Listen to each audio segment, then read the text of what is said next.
Eccoci insieme, ben ritornati con noi, ben ritornato Gianangelo Bellati, grazie di averci raggiunto e di consentirci questo approfondimento, segretario generale Eurosportello del Veneto, poi direttore di Unioncamere, insomma ruoli diversi. Noi lo sfrutteremo in modo particolare quest'oggi, gli prosciugheremo tutto quello che ha per farci capire meglio le dinamiche dell'Europa. I rapporti che esistono con la regione del Veneto, quindi con il nostro paese, con le realtà produttive locali, e soprattutto cosa sta succedendo, cosa bolle in pentola, visto che lei ha in mano un po' la situazione, andandoci spesso anche a Bruxelles, dopo le elezioni appunto del presidente americano. L'abbiamo analizzato con persone che hanno i piedi per terra, lavorano nelle attività locali, con chi invece le studia per motivi di carattere giuridico anziché economico, però vogliamo capirlo meglio dall'Eurosportello. Però in anteprima vogliamo anche capire i contenuti di un convegno interessante che secondo me si è svolto poco tempo fa proprio come Unioncamere e parlava delle banche del territorio, quindi che cosa è successo di fatto tutti lo sappiamo, ma come è stata gestita anche la situazione delle banche. Che cosa ne è emerso sostanzialmente? C'erano diversi interlocutori, diverse voci che hanno interagito in questa occasione. Sì. Allora, noi abbiamo fatto uno studio proprio presentato qualche giorno fa, interessante appunto sulle banche, perché abbiamo avuto la grande crisi Veneto Banca e Popolare di Vicenza. Abbiamo quantificato, diciamo, il danno alla nostra economia, un danno, diciamo, importante, poteva anche essere peggio, però attenzione perché dobbiamo distinguere fra danno diretto e danno indiretto. Allora, il danno diretto è quello di circa una decina di miliardi di euro, di cui la metà colpisce i cittadini veneti e le imprese venete. Dico per primo i cittadini perché di questi 5 miliardi che all'improvviso vengono a mancare al nostro territorio, 4 quinti, cioè 4 miliardi, sono andati a carico dei cittadini, non delle imprese. Credo che questo sia da sottolineare, un aspetto molto importante. Cioè soldi che i cittadini avevano investiti con queste banche. La nostra economia veneta comunque è molto forte, ancora molto radicata, nonostante questa crisi che continua, che non finisce e che si aggrava anche per certi versi per alcuni aspetti, per cui il colpo che ha ricevuto il PIL regionale è stato di uno meno 0,2%, quindi molto ridotto, e sul consumo è stato del meno 0,3%. Però stiamo parlando di danni diretti. Ora noi dobbiamo tener conto, e questi non sono ovviamente quantificabili da una nostra ricerca di questo tipo, che quando tu hai un effetto negativo su un particolare settore non è che finisca lì.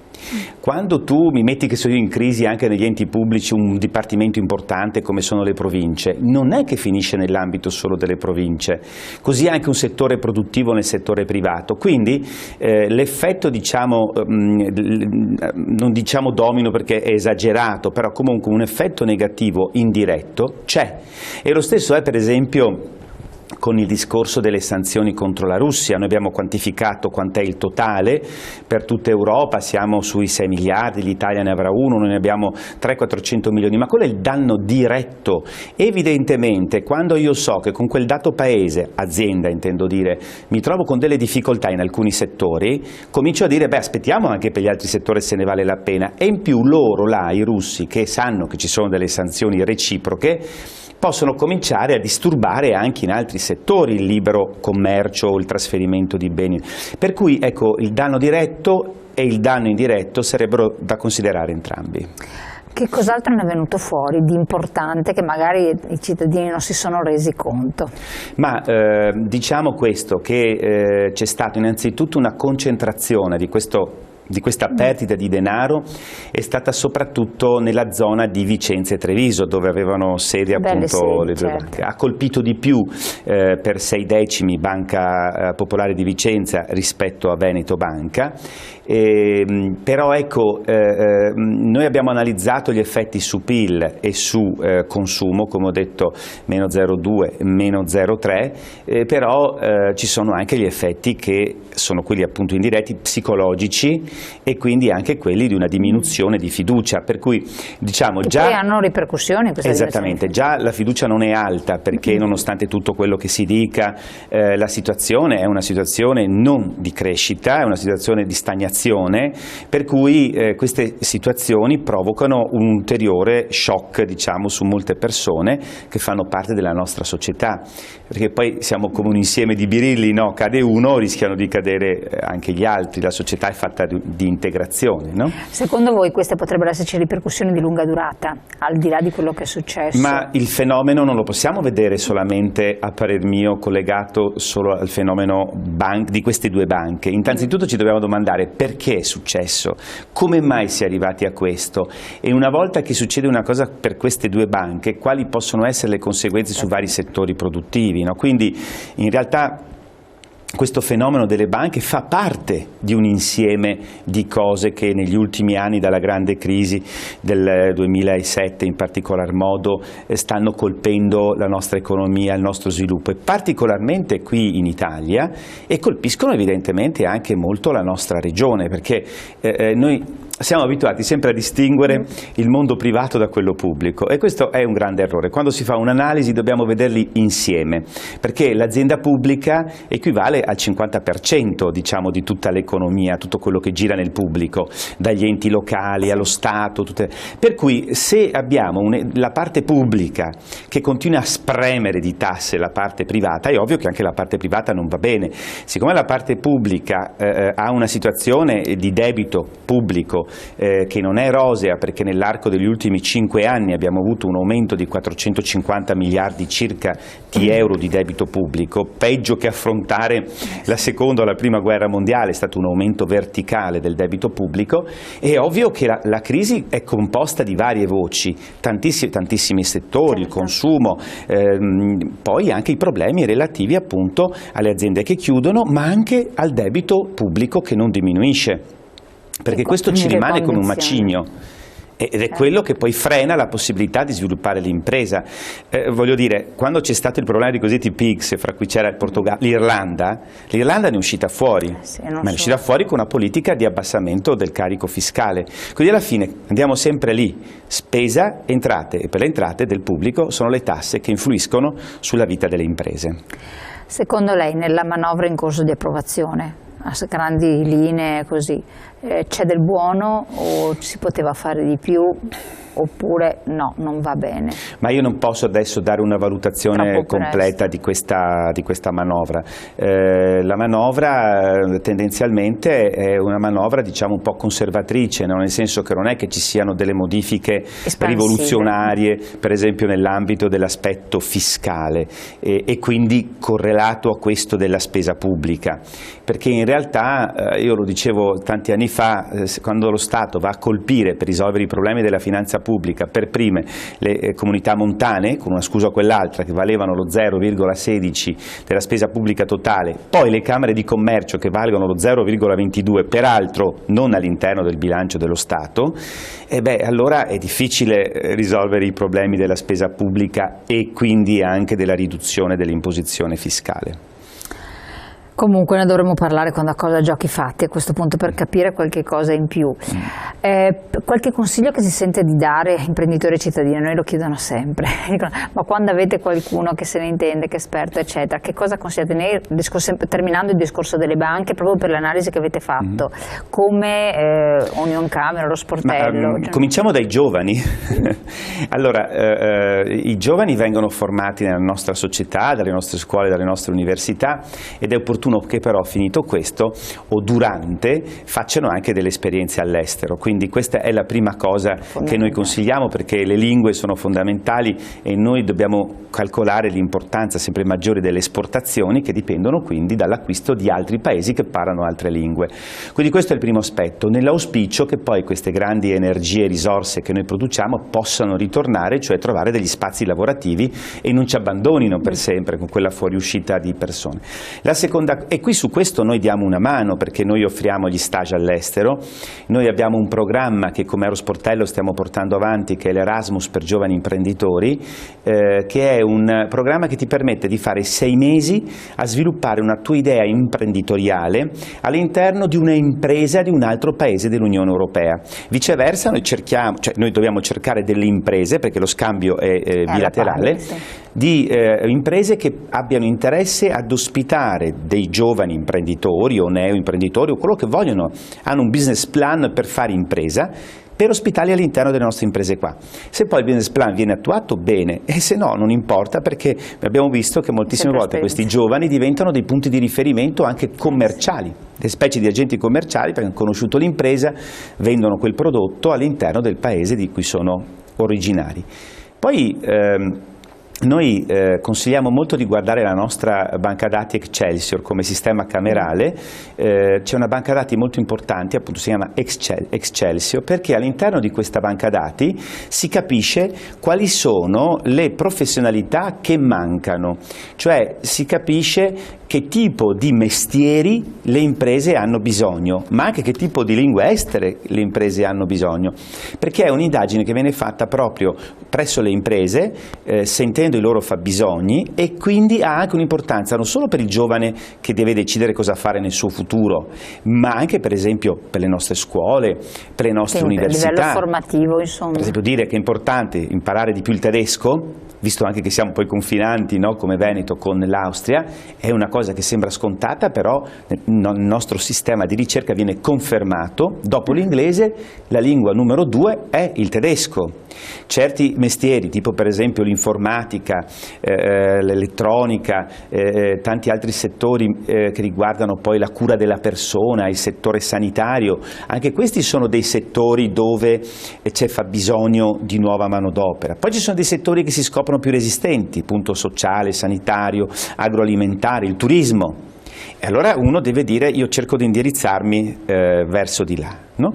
Poi ovviamente noi cerchiamo, andando avanti, di aiutare le imprese ad ottenere i finanziamenti europei o comunque ad inserirsi negli altri mercati, con banche dati che permettono di incrociare domanda e offerta di prodotti, servizi, idee imprenditoriali, no? Quindi in un'ottica bilaterale anche, certo, questa, sì. Qualche volta vengono loro a investire da noi, qualche volta andiamo noi, qualche volta siamo noi a vendere, qualche volta sono gli altri. Ovviamente ci deve essere un interesse reciproco. È vero che abbiamo perso tanti soldi con i fondi europei non sfruttandoli? Ma allora, si sa che l'Italia normalmente contribuisce con circa 17-18 miliardi, alla fine riesce ad averne di ritorno, diciamo, circa 11-12, quindi c'è un gap circa di un terzo.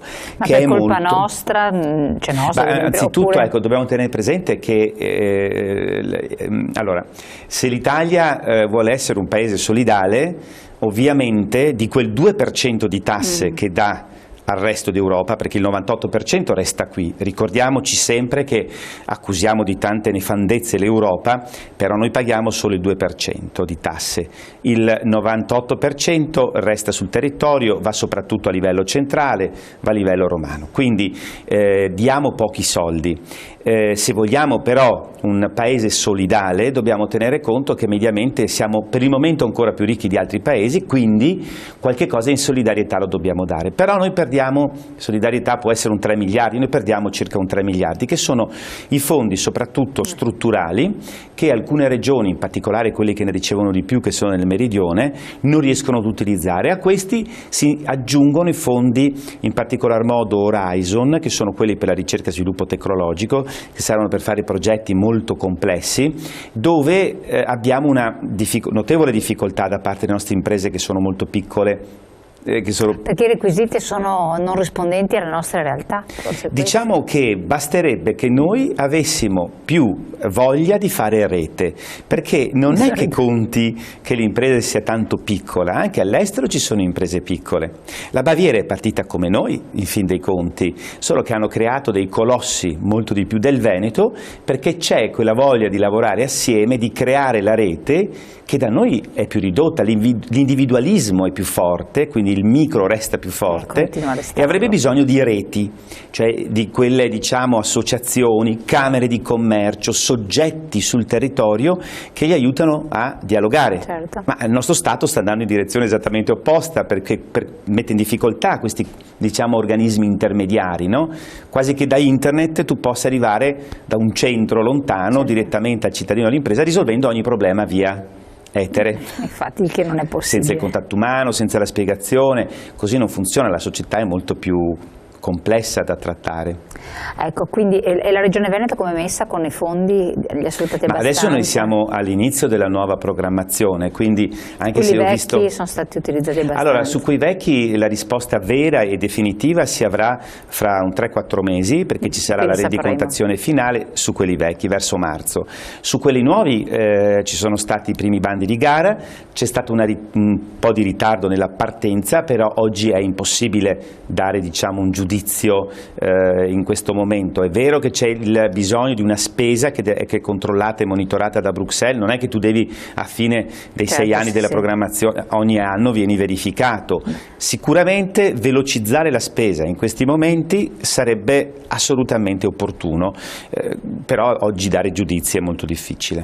Ecco, sempre in questo ambito dei rapporti, ne abbiamo anche parlato più volte, c'è la grande apertura nei confronti dell'Europa, dell'Iran, e le camere di commercio, union camere di alcune realtà si sono prodigate per creare queste occasioni di incontro. Come vede questa realtà emergente? Stiamo parlando dell'Iran? Dell'Iran, sì. È una realtà importantissima perché è rimasta chiusa per tanto tempo. Ci sono dei paesi nel mondo che hanno una grande complementarietà con noi, nel senso che la concorrenza potenziale fra noi e loro è più ridotta che con altri paesi, perché non producono i nostri stessi prodotti, non danno i nostri stessi servizi, e fra questo c'è anche l'Iran, che quindi diventa uno dei paesi importanti per lo sviluppo futuro, e noi stiamo notando che c'è una grande vivacità da parte delle nostre imprese nei confronti dell'Iran. Anche curiosità, tra l'altro. Anche curiosità. Teniamo anche conto poi che l'Iran è molto collegato lo stesso con la Russia, per esempio. Dopo ne parleremo. Ecco, e quindi stiamo parlando di un mondo che ha bisogno dei nostri prodotti, dove noi dobbiamo farci vivi, darci da fare, ed ecco qui che occorrono le associazioni e le camere di commercio. Esatto, che valenza vengono ad avere anche come garanzia, quello ci hanno chiesto, perché noi abbiamo affrontato questo tema con uno studio di avvocati e vari studi privati, però, e giustamente un telespettatore ha fatto un'osservazione, ha detto: ma le camere di commercio, l'Eurosportello è stato citato, possono aiutare, possono fare da garanti, possono supportare, perché si tratta di investimenti per i quali molti imprenditori ci possono rimettere la pelle, bruciarsi, insomma. Certo, quando noi organizziamo dei B2B, degli incontri, no, fra i nostri imprenditori, teniamo presente che non organizziamo solo degli incontri in loco, noi facciamo anche i B2B virtuali, nel senso che facciamo incontrare le nostre imprese con imprese soprattutto dell'America in questo momento, sia sud che nord, Canada e America Latina, le facciamo incontrare in videoconferenza, no? In maniera tale che se l'impresa capisce subito che c'è un business che può fare, poi prende la valigetta e va là, e invece se non vale la pena non occorre che abbia fatto tutto un viaggio, complicazioni e così via. Quindi però attenzione, quando noi facciamo incontrare queste imprese sono da noi conosciute, e questa è la garanzia che noi si dà, nel senso che noi facciamo poi attenzione che ci siano degli accordi che vengono fatti nel dovuto modo, e d'altra parte comunque essendo delle realtà conosciute il pericolo che molti hanno paura andando all'estero della truffa è reciprocamente più difficile, perché tu passi attraverso un ente del territorio che in qualche modo ti conosce, ha avuto a che fare con te e sa che sei un'azienda seria. Questo lo chiediamo anche noi ai nostri partner quando facciamo questi progetti di incontro tra imprese. Quindi noi non solo stimoliamo, provochiamo l'interesse reciproco fra più paesi, ma poi lo gestiamo e lo seguiamo in maniera tale che ci siano il meno possibile di sorprese. Questo vale anche per i progetti europei, perché con i progetti europei tu devi mettere insieme realtà diverse. Esatto. Immaginiamo solo su Horizon la ricerca e sviluppo tecnologico. L'impresa ha paura molte volte di mettere in comune dati importanti, si fanno gli accordi, ci si mette d'accordo, appunto si firmano dei contratti e noi assistiamo su questo. Quindi avete contatti con aziende dell'Iran oppure non ancora? Ma allora noi non ci occupiamo noi direttamente, noi ci occupiamo soprattutto del mercato europeo con l'Eurosportello, poi in certi casi sì, anche extraeuropeo, sempre se c'è un punto della rete degli Eurosportelli in giro per il mondo che ci conosce. Nel caso dell'Iran no, e segue Veneto, soprattutto Veneto Promozione, direttamente alcune associazioni di categoria. Esatto, che comunque fa parte in qualche modo delle camere di commercio. Che è sia che è in proprietà per metà delle camere di commercio e per metà della regione. Perfetto. anche se un po' come tutto il nostro sistema si sta vivendo in momenti molto difficili, in grandi difficoltà. Adesso dedichiamo un po' di tempo per spiegare anche questo, perché questa è un'altra notizia proprio di queste ore, insomma vediamo un attimo come si realizza. Andiamo prima in pubblicità, pochi secondi, restate sempre con noi, continuiamo gli approfondimenti.